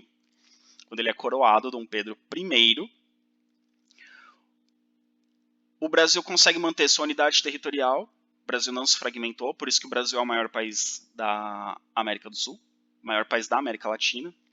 O Brasil, em todo o continente americano, o Brasil só é menor que Estados Unidos e Canadá. Então, o Brasil é o maior país da América Latina, porque Dom Pedro manteve a unidade territorial. O Brasil manteve a liberdade de comércio, porque agora é um país independente, não é colônia. Manteve o sistema latifundiário com grandes propriedades, não apareceu um louco querendo fazer reforma agrária. Aliás, a gente falou de reforma agrária nas aulas de sociologia, vejam lá. Vocês devem ter entendido que eu fui irônico quando falei de louco, né? Enfim, se não entenderam a ironia, vejam as aulas de sociologia que eu falei de reforma agrária. Não apareceu ninguém querendo fazer reforma agrária, então o sistema de grandes propriedades se manteve no Brasil e o trabalho escravo se manteve, porque as elites colocaram Dom Pedro. Então Dom Pedro tinha uma relação com as elites do Brasil, ele atendia os interesses da elite. E o que não era interessante para a elite, não teve. O que era interessante para a elite manter, foi mantido. Na prática, por isso que eu estou dizendo que na prática não mudou absolutamente nada no Brasil. Só mudou o governo. Sai Dom João VI, assume Dom Pedro I. O resto mudou que o Brasil não é mais governado por Portugal. O Brasil tem um governo próprio. Por sinal, um príncipe português, um príncipe europeu. Ok? Então não foi aleatório. As elites sabiam que a figura de Dom Pedro I era muito popular. Então colocar Dom Pedro I como governante faria com que o povo aceitasse, com que a classe média aceitasse, com que todo mundo idolatrasse esse governante, que era muito popular no Brasil, que era muito querido no Brasil, que tinha uma esposa que era muito popular no Brasil, né? Dona Leopoldina se torna imperatriz do Brasil e é muito popular, o povo gosta muito, então era um melhor nome para a elite para governar o Brasil, porque manteria a estabilidade do Brasil. Ok? E outra questão, né, que eu acabei não colocando aqui, tem a questão da legitimidade de Dom Pedro. Dom Pedro é de uma família real europeia. Então os brasileiros imaginavam que ter um rei, ter um imperador de uma família real europeia, Dom Pedro era da família, ele tinha no sangue real dele os sobrenomes Orleans, Bragança e Bourbon. Se não me engano, ele era de Bourbon e Bragança, Orleans, Bourbon e Bragança. Orleans era uma família real que já governou a Inglaterra, por exemplo. Bragança é a família real portuguesa e Bourbon é uma família real, que é a família real francesa. É a família do Luís XVI, se não me engano, é uma família francesa. Então ele tinha no seu sangue, como todos os príncipes e princesas da Europa da época, o sangue de famílias reais. A dona Leopoldina era da família Habsburgo, que é uma família importante da Áustria, né, uma família real austríaca, de origem austríaca, que depois vai ter gente Habsburgo na coroa inglesa, vai ter Habsburgo na Alemanha, enfim. Então, a família real brasileira era uma família real europeia, na verdade. Então isso teria uma legitimidade diante das monarquias europeias, que ainda estão nessa transição de absolutista para constitucional. Né? As revoluções ainda estão acontecendo na Europa, então a gente ainda tem muitos reis absolutistas, muitas famílias tradicionais governando a Europa. Então ter uma família real, uma família tradicional governando o Brasil, daria legitimidade ao governo brasileiro diante das monarquias europeias. Ok? Entramos na luta pela independência. É meio tradicional e no senso comum brasileiro dizer que o Brasil é um país pacífico, que a independência do Brasil foi pacífica, que não teve guerra, que teve o grito do Ipiranga e o Brasil fez uma festa e se tornou independente. Não. Não foi um processo pacífico. Principalmente nas províncias brasileiras onde existia maior presença portuguesa, os portugueses não aceitaram a independência do Brasil. Só o parênteses, província é uma divisão administrativa do país, equivale hoje aos estados brasileiros. Né? A diferença entre estado e província é que a província tem menos autonomia administrativa, o estado tem mais autonomia administrativa. Mas territorialmente é mais ou menos a mesma coisa. Você divide um país em territórios, se eles têm mais autonomia, você chama de estado, se eles têm menos autonomia, você chama de província. O Brasil hoje é dividido em estados, a Argentina hoje é dividida em províncias. O Brasil, quando se tornou independente, era dividido em províncias. Então, nas províncias onde existia maior presença portuguesa, teve português que pegou em armas e foi para cima, entrou em guerra contra a independência, contra o novo governo. Teve lugares que foi só tumulto, teve lugar que teve protesto, teve lugar que teve gente brigando na rua, teve lugar que teve guerra mesmo, exército, forças armadas e tal. Então, por todo o Brasil, teve brigas, teve guerras, teve mortes. Foi bem violento o negócio. Então, durante quase um ano, então de setembro de 1822 até agosto de 1823, teve vários conflitos armados no Brasil, onde o bicho pegou de forma mais feia, assim, onde a coisa foi mais violenta. Na Bahia foi muito forte, porque a Bahia tinha uma grande presença portuguesa, afinal de contas Salvador tinha sido capital do Brasil, e é o porto mais próximo de Portugal, então tinha uma grande presença portuguesa. Mas, além da Bahia, o Pará tinha uma grande presença portuguesa, o Maranhão tinha uma grande presença, o Piauí e o Mato Grosso. Eram as regiões que tinham mais portugueses, tinham muitos soldados portugueses ainda, alguns eram fiéis a Dom Pedro, mas eram contra a independência. Então você tinha uma grande presença de comerciantes portugueses, né, de nobres portugueses que vieram por questões administrativas. Então, assim, teve muitos portugueses que vieram para o Brasil depois que a família real veio para cá. Então, nesses lugares onde tinha grande presença portuguesa, foi onde teve conflitos mais duros. E na Bahia, a gente vai destacar a figura dessa mulher, que é essa imagem que vocês estão vendo, também não é muito real, porque ela está bem feminina nessa imagem, não que ela não fosse uma pessoa feminina, mas a Maria Quitéria é uma das heroínas da história do Brasil, que lutou pela independência do Brasil, lutou pegando em armas. Ela era uma mulher que lutou como voluntária na independência do Brasil na Bahia. Né? O Brasil ainda não tinha um exército quando se tornou independente. Então, formaram-se exércitos patrióticos com voluntários. Quem queria lutar pela independência do Brasil ia lá, procurava os representantes do governo provisório, né, que estava sendo montado, pegava armas, um uniforme e ia para a guerra. E a Maria Quitéria, mulheres não podiam lutar na guerra, não eram admitidas no exército, então ela se disfarçou de homem, se alistou no exército como voluntária e foi lutar na guerra. E ela é uma das heroínas da guerra do Brasil, né, da independência do Brasil. Estou dizendo que essa imagem não representa muito, porque essa imagem ela está com um uniforme feminino.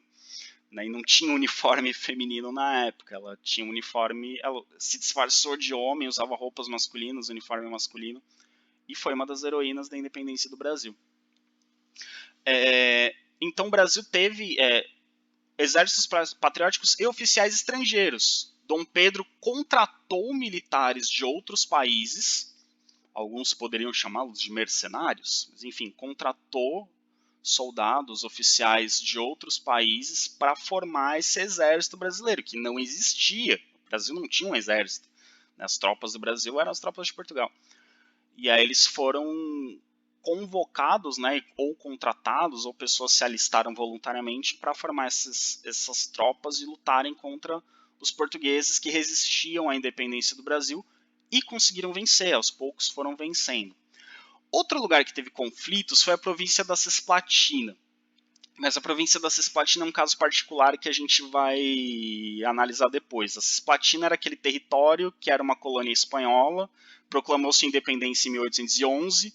Em 1821, Dom João VI foi lá, mandou tropas anexarem a Cisplatina ao Império Português. Então a Cisplatina foi anexada ao Reino Unido de Brasil, Portugal e Algarves. Quando o Brasil se tornou independente, a Cisplatina era uma província do Brasil. A Cisplatina fazia parte do Brasil. Só que eles não aceitaram fazer parte do Brasil. Eles já tinham proclamado sua independência da Espanha, foram recolonizados por Portugal e queriam sua independência de novo. Mas eles não queriam se juntar ao Brasil, eles queriam a independência deles. Mas depois a gente vai analisar esse caso. Como foi o reconhecimento da independência do Brasil? O primeiro país a reconhecer a independência do Brasil foram os Estados Unidos. Os Estados Unidos, em 1824, reconheceram a independência do Brasil no meio daquela política, a doutrina Monroe, que a gente viu na aula sobre as independências da América Espanhola. A doutrina Monroe, que tem aquela frase América para os americanos. Então, os Estados Unidos queriam, nesse momento, diminuir a influência europeia na América. Eles defendiam a autonomia dos países americanos e a diminuição da influência europeia. Ao longo do século XIX, essa doutrina Monroe foi se transformando em América para os interesses norte-americanos. Então, aos poucos, os Estados Unidos foram tentando diminuir a influência europeia, mas para que eles tivessem influência sobre os demais países da América, né? Transformassem os países da América em países dependentes economicamente dos Estados Unidos. Mas no começo, a doutrina Monroe surge como uma doutrina anti-imperialista, como uma doutrina que defende a liberdade econômica, que defende os princípios liberais, né? Então, contra os interesses europeus de colonizar a América. E os Estados Unidos são o primeiro país a reconhecer a independência do Brasil por isso. Porque os Estados Unidos foram o primeiro país a reconhecer a maioria das independências dos países da América, dentro da doutrina Monroe, e com o Brasil não foi diferente.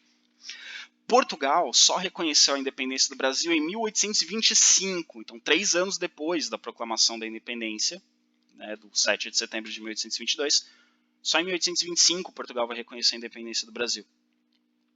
E não reconhece à toa, nós reconhecemos que perdemos, sejam felizes. Não. Portugal reconheceu a independência do Brasil, mas cobrou uma indenização. Então o Brasil tinha que pagar uma indenização a Portugal, porque Portugal estava tendo prejuízo ao perder sua colônia.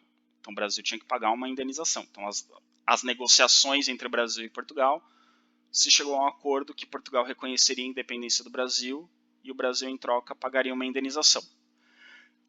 O Brasil não tem dinheiro, é um país recém-independente. Quem vai emprestar dinheiro para o Brasil pagar a indenização para Portugal, que era uma indenização bem alta? A Inglaterra.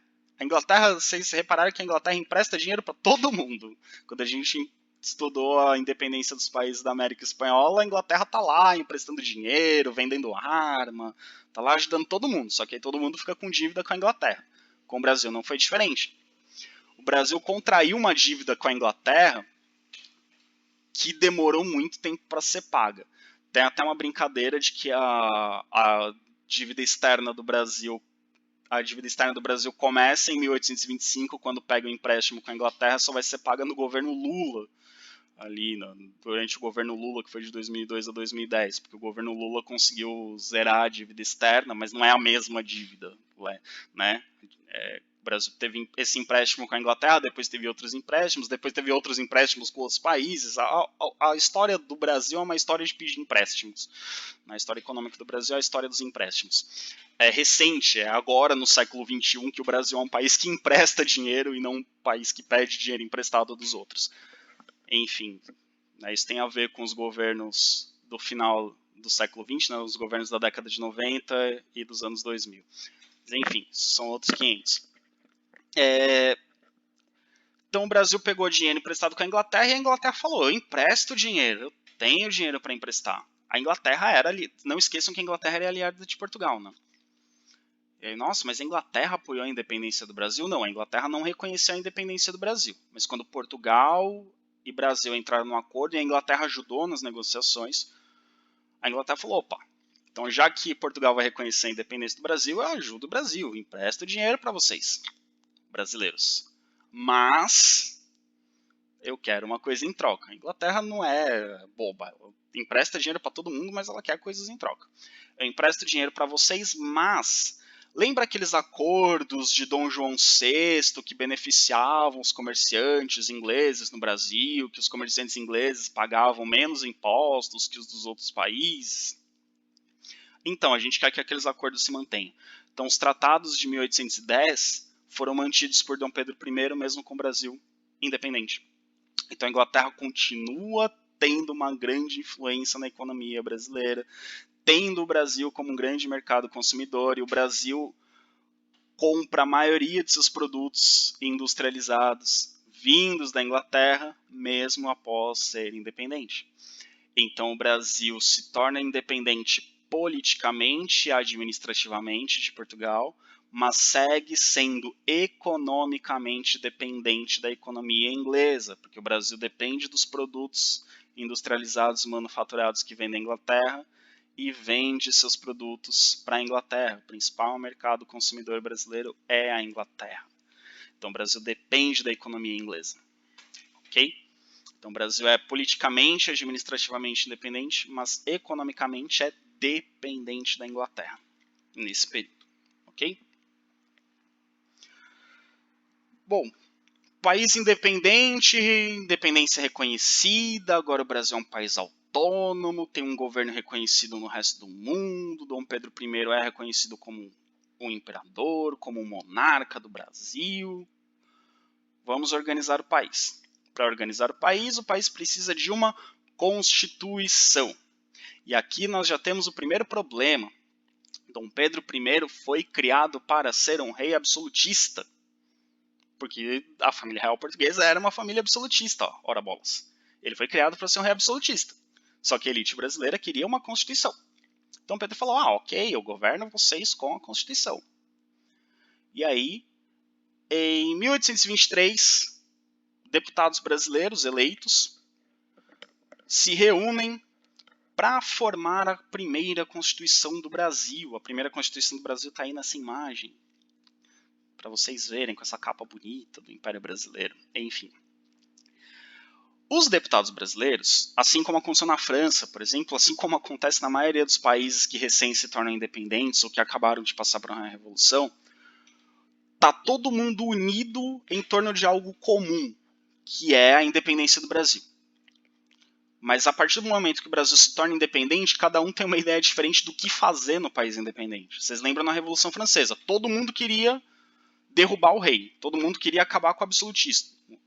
Mas o que colocar no lugar do absolutismo? Uns queriam monarquia constitucional, outros queriam república, uns queriam voto censitário, outros queriam voto universal, então tinha as diferenças.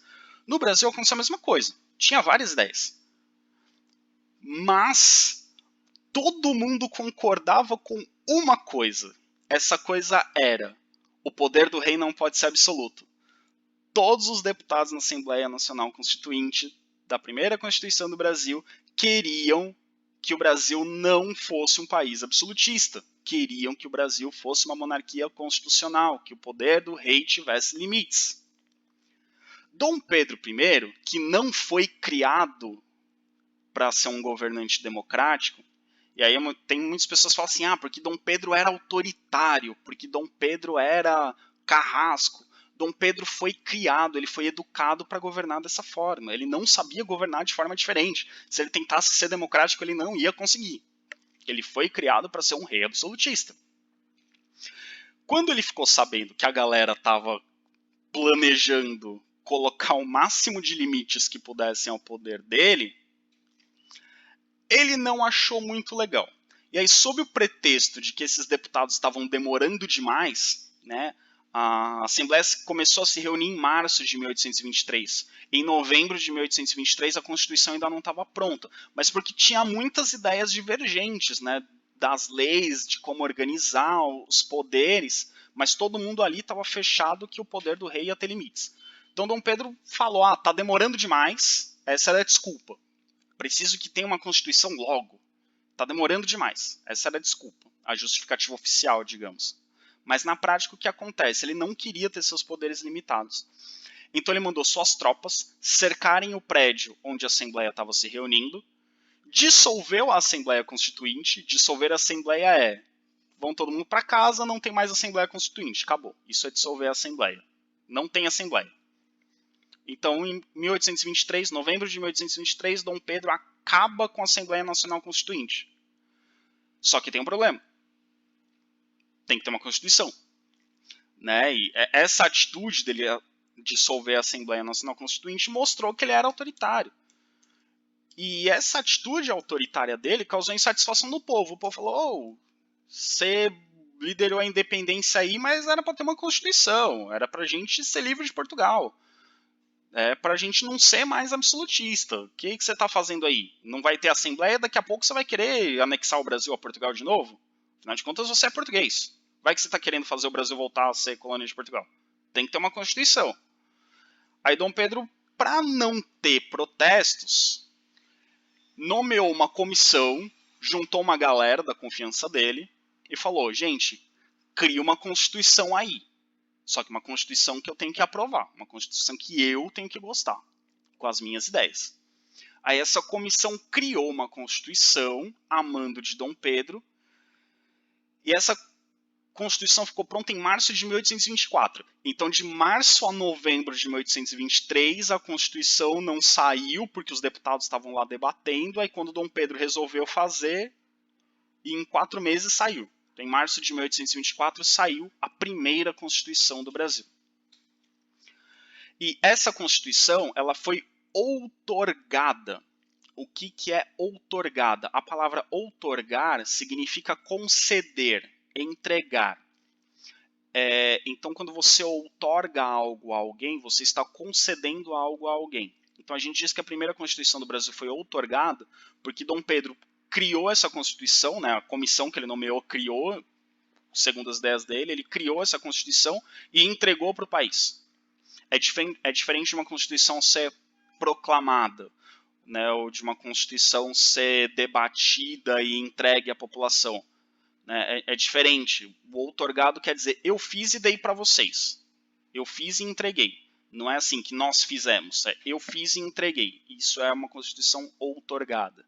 Então, a primeira Constituição do Brasil já é fruto de um ato autoritário da figura de Dom Pedro I. Então, entregou a Constituição, beleza. Tem Constituição, não tem mais protesto. Parem de me encher o saco, temos uma Constituição. E essa Constituição ela é muito interessante porque ela tem algumas coisas que meio que só ela tinha. Nenhum outro lugar do mundo tinha. Era uma coisa bem particular, era uma coisa bem própria. Quais são as características dessa Constituição? Primeiro, segundo essa Constituição, olha que legal, todo cidadão tem igualdade perante a lei, liberdade de expressão, direito de votar e direito de ser votado. Legal, todo cidadão tem todos esses direitos. Porém, quem é cidadão? Cidadão é homem, mulher não é cidadã, com mais de 25 anos. Se você não tem 25 anos, você ainda não é cidadão no primeiro reinado. E que comprovassem uma determinada renda. Então, se você tivesse propriedades, ou se você tivesse uma renda mínima, você era cidadão. Se você não tem propriedades e nem tem essa renda mínima, você não é cidadão. Além disso, então assim, você exclui a maior parte da população brasileira, que é de mulheres, negros, aí os negros têm tanto negros livres quanto escravos, e você tem os indígenas e a população pobre. Então a grande maioria da população brasileira não era considerada cidadã, então não tinha igualdade perante a lei, nem liberdade de expressão, nem direito de votar e de ser votado. Além disso, o voto era censitário, como nós já vimos em aulas anteriores. Voto censitário, você só vota se tiver propriedade ou uma determinada renda. E 90% da população brasileira não tinha nem propriedade, nem essa determinada renda.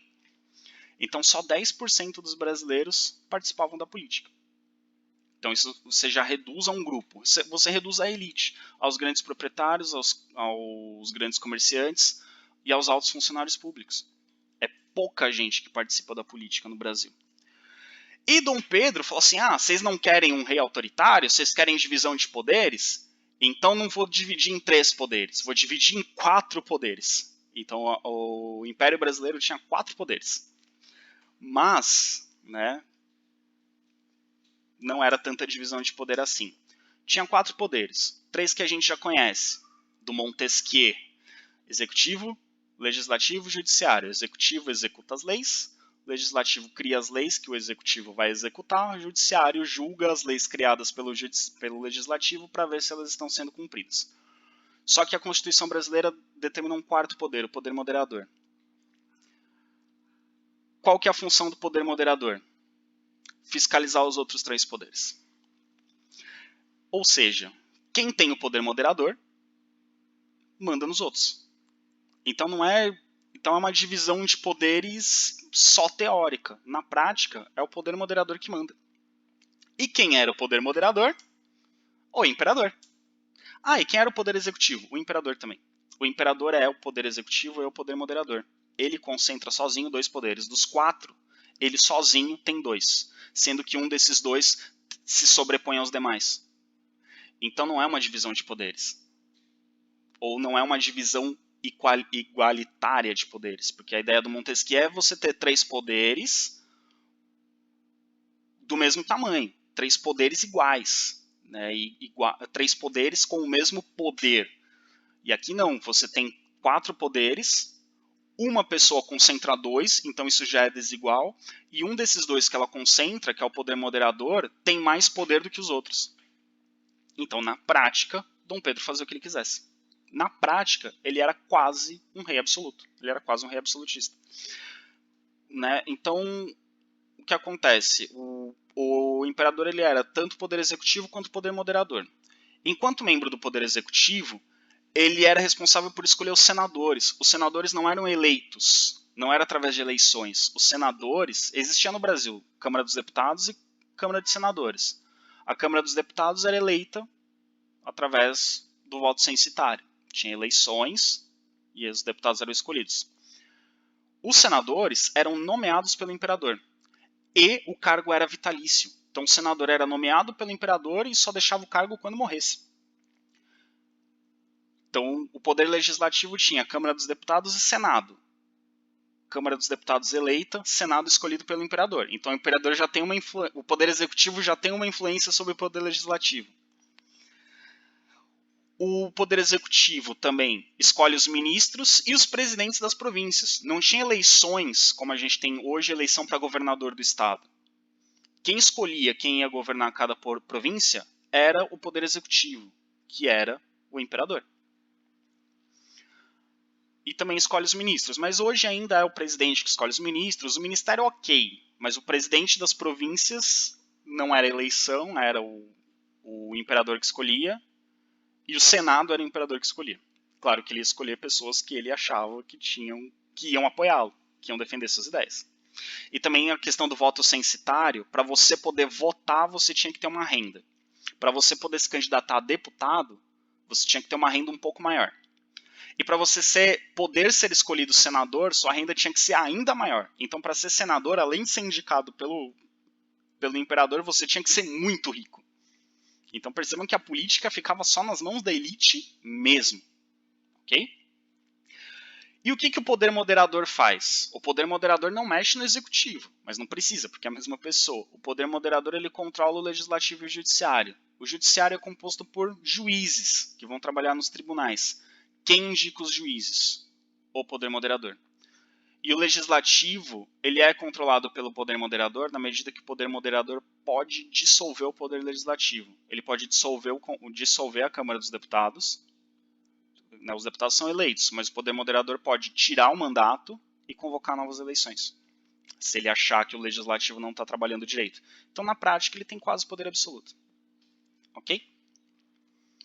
Seguindo. Obviamente, muitos brasileiros não gostaram dessa atitude autoritária de Dom Pedro. E aí começamos a ter revoltas. Uma das revoltas é a Confederação do Equador, que aconteceu em 1824. O que acontece? Essa Constituição, outorgada em 1824, no mesmo ano, ela precisava ser jurada nas câmaras municipais. Então, para ela valer no Brasil inteiro, todas as cidades e todas as vilas tinham que as suas câmaras, né, as suas administrações locais, tinham que fazer o juramento de obedecer a essa Constituição.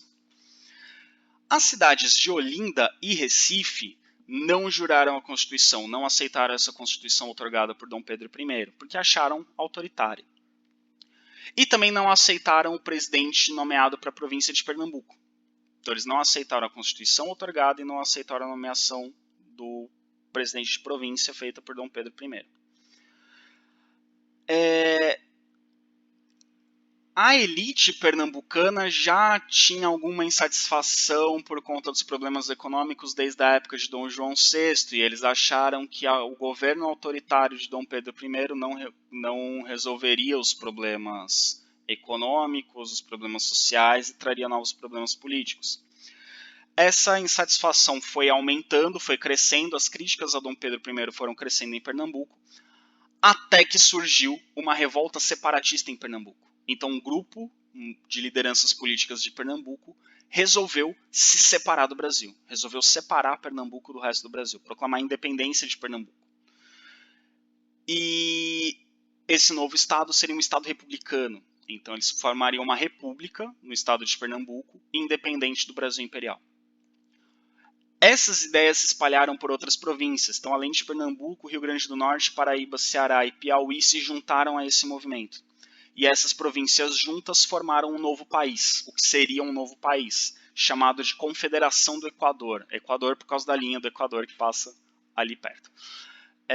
Então a bandeira da Confederação do Equador é essa azul na imagem aí que vocês estão vendo. Então tentou se formar no Brasil um país independente. Reparem que Pernambuco já tentou se separar do Brasil, quando o Brasil ainda era colônia, na Revolução Pernambucana. Tentou se separar do Brasil com a Confederação do Equador. E vai ter outra revolta mais pra frente que a gente vai ver, que é a Revolução Praieira, que a gente vai falar dela no próximo vídeo. Então percebam que os pernambucanos têm mais histórico de tentar se separar do Brasil do que os gaúchos. Vocês ficam aí falando da Farroupilha, eles têm 3 revoluções para tentar se separar do Brasil. Por isso que eles são tão ou mais bairristas do que os gaúchos. Mas voltando para Pernambuco. Qual foi a reação de Dom Pedro I? Mandou o exército acabar com essa palhaçada. Foi muito violenta a reação de Dom Pedro I, muito violenta. Foram 3 meses de combates muito violentos. As tropas brasileiras foram muito agressivas contra os revoltosos da Confederação do Equador. Além de centenas de mortos e milhares de feridos, nós tivemos o Império Brasileiro venceu a Confederação do Equador não conseguiu se separar do Brasil e proclamar a República, e 16 líderes foram condenados à morte. Entre esses líderes estava o Frei Caneca. O Frei Caneca é uma figura muito interessante, depois vocês procurem sobre ele no Google, mais detalhes sobre ele, mas só um resuminho do Frei Caneca. O Frei Caneca participou da Revolução Pernambucana, ainda no período colonial. Ele chegou a ser condenado, foi preso, condenado, mas depois ele recebeu o perdão real. Dom João VI perdoou o Frei Caneca, ele se libertou. Frei Caneca é um apelido, ele era padre, né, mas acabou se tornando político. E aí, quando vem a Constituição outorgada por Dom Pedro I, ele é um dos líderes da Confederação do Equador. Então, de novo, a tentativa de uma revolta republicana com ideias liberais. E aí, o Frei Caneca é um dos presos e condenados à morte por essa rebelião. Como ele era um líder muito popular e muito carismático, ele foi condenado à forca. Só que nenhum carrasco quis enforcar o Frei Caneca. Então o comandante lá do exército responsável por aplicar a pena ao Frei Caneca chamou um carrasco, o carrasco falou, não, vou matar o Frei Caneca. Não tenho coragem. Chamou o segundo, não tenho coragem. Chamou o terceiro, não tenho coragem. Ninguém queria matar o Frei Caneca. Então eles trocaram, ao invés de enforcamento vai ser fuzilamento, porque aí são várias pessoas atirando, pelo menos uma vai atirar. Aí amarraram ele no poste onde ele seria enforcado, e quando o comandante deu a ordem para atirar, um dos atiradores teve um mal súbito e morreu. Na hora de atirar no Frei Caneca, um deles morreu. Os outros atiraram, o Frei Caneca foi morto. Mas como um dos atiradores, ninguém queria matar o Frei Caneca, e um dos que ia atirar nele morreu, não conseguiu atirar e morreu, né? Imagina o tamanho da emoção do cara que, de tanto que não queria matar o outro, morreu para não atirar. Por conta disso, o povo começou a dizer que isso era um sinal divino de que o Frei Caneca era inocente, que o Frei Caneca era santo. Então o Frei Caneca se tornou um ícone, um herói pernambucano, então ele virou uma figura meio mitológica, assim, tipo, ele é um grande herói da liberdade, e ele se tornou um herói republicano. Quando o Brasil se torna república, a imagem do Frei Caneca vai ser recuperada, porque ele vai ser um defensor da república, ok? Mas depois pesquisa sobre ele, a figura é uma figura bem interessante. E aí nós temos, além da Confederação do Equador, que foi uma tentativa de separação, uma revolta separatista que fracassou, a gente tem uma revolta separatista que deu certo, que é a Guerra da Cisplatina. A Cisplatina, como eu disse, era um território espanhol que proclamou sua independência em 1811, em 1821 foi anexado por Dom João VI ao Império Português. Quando o Brasil se torna independente, era uma província do Brasil. Só que a partir de 1800, o Brasil se tornou independente em 1822, teve sua independência reconhecida em 1825. Quando o Brasil teve sua independência reconhecida, a Cisplatina falou, quero me tornar independente também. Aí os brasileiros falaram, mas vocês já são independentes, porque nós todos somos independentes. Aí eles, não, eu quero me tornar independente de vocês. E aí a Cisplatina começa a brigar com o Brasil, reivindicar a independência do Brasil, começa a protestar, começa a ter manifestações. E assim, não tinha motivo para eles fazerem parte do Brasil. Eles falavam espanhol, eles tinham uma cultura completamente diferente, eles tinham outros costumes, eles não se sentiam brasileiros. Eles achavam que eles não tinham absolutamente nada a ver com o Brasil. Então eles queriam a independência. Para conter as revoltas, em 1825, Dom Pedro declara guerra à Cisplatina. Manda as tropas irem conter as revoltas na Cisplatina. Pois bem, essa guerra dura 3 anos e termina com a vitória da Cisplatina. Então, eu coloquei o mapa aí na imagem para vocês verem. Em vermelho está a Cisplatina, e aí em branco, creme, sei lá, enfim, que cor é essa, é o Brasil. Olha o tamanho do Brasil, olha o tamanho da Cisplatina, e quem ganhou foi a Cisplatina. A Cisplatina venceu, proclamou sua independência e finalmente se tornaram a República Oriental do Uruguai. País simpático que faz fronteira com a gente aqui, uruguaiana, e que o país inteiro tem 3 milhões de habitantes. É um país pequeno, com uma população pequena, mas é um país bem simpático. Essa derrota foi humilhante para Dom Pedro I. Primeiro porque é um império imenso contra uma província pequenininha e perdeu.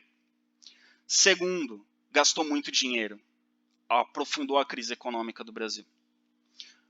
Né? Então a crise financeira aumentou. Além disso, o Brasil teve 8 mil mortos nessa guerra. Além de derrotado, perdeu 8 mil vidas. Isso deixou a imagem de Dom Pedro muito arranhada. Dom Pedro se tornou um líder muito impopular.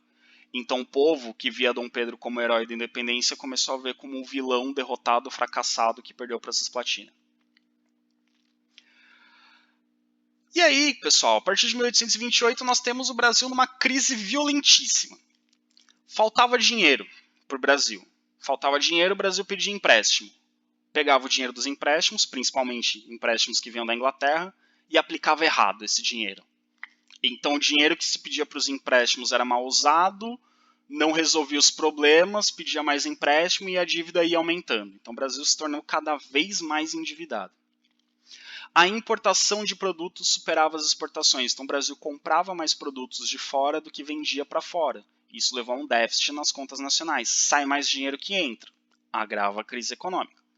A cobrança de impostos do novo governo era muito desorganizada, então o governo não arrecadava impostos suficientes para bancar suas contas. Então o governo gastava mais do que arrecadava.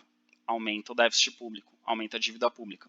Nesse contexto, o Banco do Brasil, que tinha sido fundado ainda por Dom João VI, para ajudar as finanças do Reino Unido e que depois se tornou o Banco Nacional do Brasil Independente, faliu em 1829. Então o Banco do Brasil que existe hoje, na verdade, ele é uma reabertura, ele não é exatamente o mesmo da época de Dom João VI. Ele faliu no primeiro reinado e depois foi reaberto.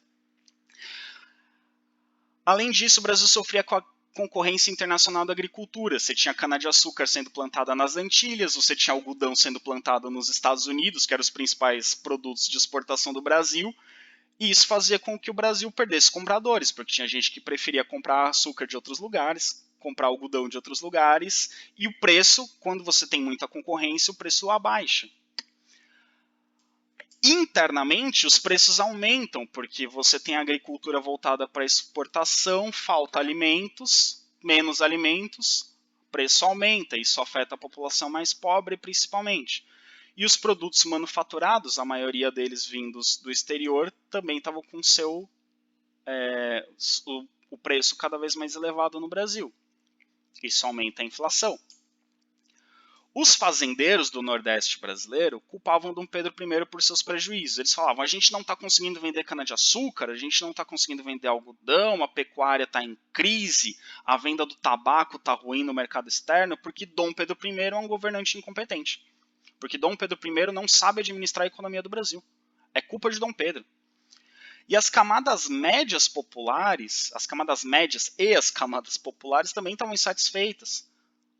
Inflação, o custo de vida muito caro, a qualidade de vida nas cidades caindo, então está todo mundo satisfeito com Dom Pedro. A elite, a classe média e as classes mais baixas. Estourou o tempo de aula, mas eu preciso encerrar esse tema.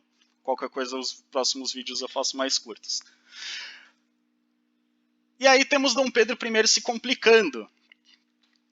Em 1829, encerra o prazo que Dom Pedro tinha estabelecido com a Inglaterra para acabar com o tráfico negreiro. Parênteses. Quando Dom Pedro assume o governo do Brasil, ele faz um acordo com a Inglaterra. Um dos acordos que ele firmou com a Inglaterra, nos empréstimos, nas negociações, é que ele acabaria com o tráfico negreiro. A Inglaterra já tinha acabado com a escravidão em suas colônias, ou já tinha acabado com o tráfico negreiro e estava em processo de acabar com a escravidão. O processo para acabar com a escravidão primeiro você para de comprar escravos, aí você vai substituindo aos poucos a mão de obra escrava por trabalho assalariado, aí depois você proíbe a escravidão. A Inglaterra já estava nesse processo entre o fim do tráfico de escravos e a proibição da escravidão. E a Inglaterra exigia que o Brasil e a Inglaterra incentivava os outros países a acabarem com a escravidão, por um motivo muito simples. A Inglaterra está lá com sua revolução industrial, está com uma produção industrial alta. Escravo não tem salário, portanto, escravo não compra produto industrializado. Trabalhador assalariado compra produto industrializado porque tem salário. Então a Inglaterra queria aumentar os seus mercados consumidores. Então era interessante que o Brasil substituísse o trabalho escravo pelo trabalho assalariado. E isso foi firmado com Dom Pedro. Dom Pedro disse, olha, até 1829 eu acabo com o tráfico de escravos e depois eu inicio o processo de transição da mão de obra escrava para a mão de obra assalariada. Chegou o ano de 1829, que era o prazo. A elite brasileira se desesperou, porque achou que Dom Pedro de fato ia acabar com o tráfico de escravos. Se ele acaba com o tráfico de escravos, a elite escravocrata brasileira achava que primeiro ia faltar mão de obra, porque ia parar de chegar escravo, ia faltar mão de obra, e o preço do escravo ia disparar, porque se para de entrar escravo, você só tem disponíveis os escravos que já estão no Brasil, e aí conforme eles vão morrendo, vai ficando mais escasso e o preço vai aumentando. Dom Pedro não acabou com o tráfico de escravos no Brasil, isso vai demorar muito para acontecer ainda, mas a elite brasileira tinha medo que ele fizesse algo. E ele está recebendo pressão inglesa. Entre 1828 e 1830, para ferrar de vez a vida de Dom Pedro I, ele resolve desviar dinheiro do Tesouro Nacional do Brasil, dinheiro das contas públicas do Brasil, desviar dinheiro para financiar as tropas portuguesas que estavam lutando em favor de sua filha. Porque o que acontece em Portugal? O herdeiro do trono português era Dom Pedro I. Quando Dom João VI morre, Dom Pedro deveria ser rei de Portugal. Só que Dom Pedro era imperador do Brasil. E os portugueses não aceitariam de jeito nenhum que o imperador do Brasil fosse rei de Portugal, ao mesmo tempo. Né, tivesse uma união das coroas de língua portuguesa, igual teve a união das coroas ibéricas. Não, os portugueses não iam aceitar isso. Só que Dom Pedro pensou o seguinte, ok, eu abdico do trono de Portugal em favor da minha filha. Ele queria que a filha dele fosse sucessora, que a sucessão natural em Portugal era, depois de Dom Pedro I, a filha mais velha de Dom Pedro. Então ele falou, eu abdico ao trono de Portugal e a minha filha assume. Só que o irmão de Dom Pedro, Dom Miguel, usurpa o trono. O que é usurpar o trono? Ele toma o trono, ele rouba o trono. Ele assume o reino de Portugal, Dom Miguel. Porque ele era irmão, falou, meu irmão não está aqui, então sou eu o próximo. E Dom Pedro falou, não é você, é minha filha. E aí em Portugal nós temos uma guerra civil entre os que defendem Dom Miguel e os que defendem Dona Maria, que seria a Dona Maria II. né, neta de Dona Maria I, bisneta de Dona Maria I, filha de Dom Pedro I. Então Maria II, que seria a rainha. E aí o que Dom Pedro faz? Desvia dinheiro do Brasil e manda para Portugal para ajudar a filha dele a lutar contra as tropas do Dom Miguel. E aí no Brasil surge, e o Brasil em crise, e Dom Pedro preocupado com Portugal. E aí a população começa a acusar Dom Pedro de estar mais preocupado com o Brasil, mais preocupado com Portugal do que com o Brasil. Aliás, a frase era que acusam Dom Pedro de ser mais português do que brasileiro.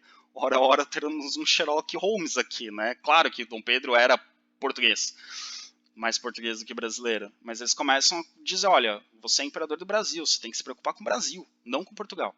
Portugal não é da sua alçada, é o Brasil que te interessa. Só que Dom Pedro está preocupado com Portugal também.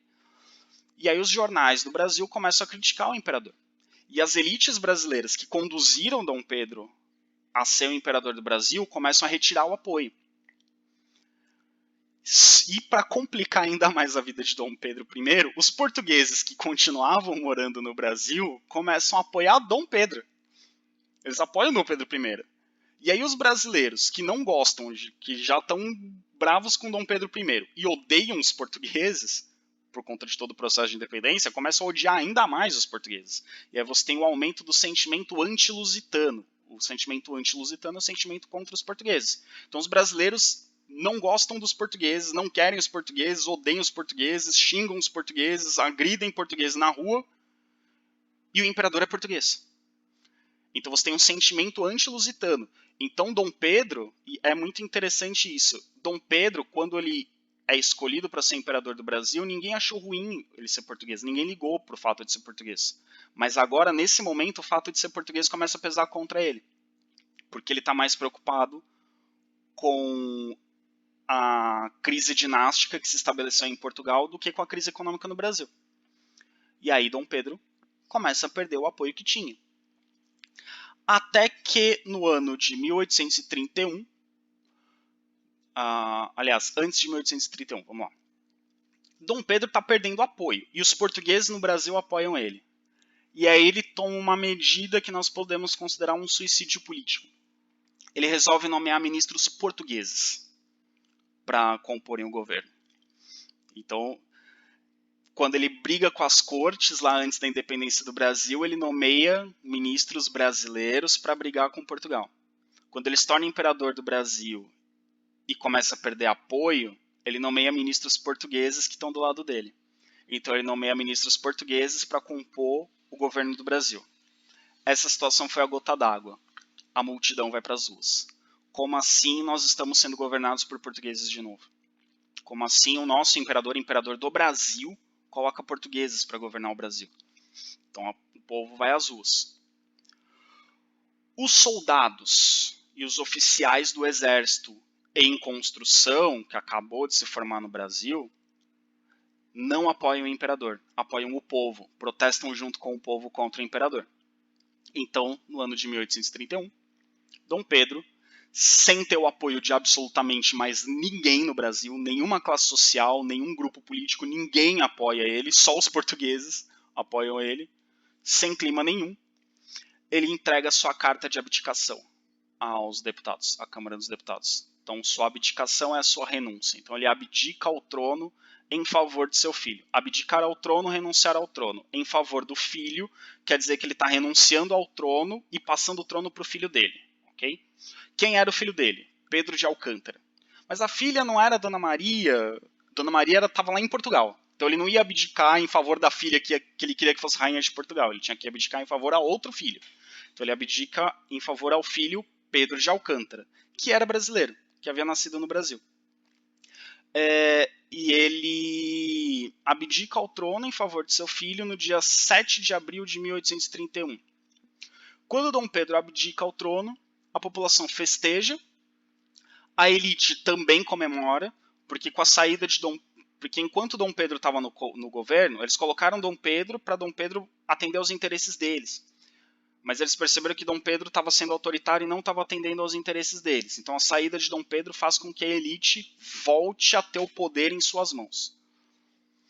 E a ameaça do Brasil voltar a ser colonizado por Portugal estava definitivamente afastada, porque o príncipe herdeiro de Portugal, que era imperador do Brasil, não era mais imperador do Brasil. Então não tinha mais o risco de ser do Brasil voltar a ser colônia de Portugal. E o Brasil finalmente seria governado por um brasileiro. Pedro de Alcântara, filho de Dom Pedro, nasceu no Brasil. Só que tinha o problema que Pedro de Alcântara ainda tinha 6 anos de idade. Vocês vão concordar que com 6 anos de idade não dá para ser imperador, mas isso a gente vai entender na próxima aula. E só para matar a curiosidade de vocês, tá? Dom Pedro renunciou e Dom Pedro I renuncia, volta para Portugal, luta contra o irmão dele, Dom Manuel, vence o irmão dele, é coroado rei de Portugal, e em Portugal ele é Dom Pedro IV. No Brasil era primeiro porque ele é o primeiro Pedro a ser imperador do Brasil. Em Portugal, antes dele, teve outros 3 Pedros que foram reis de Portugal. Então em Portugal ele vira Dom Pedro IV. Ele volta para Portugal. É nomeado Dom Pedro IV, coroado Dom Pedro IV.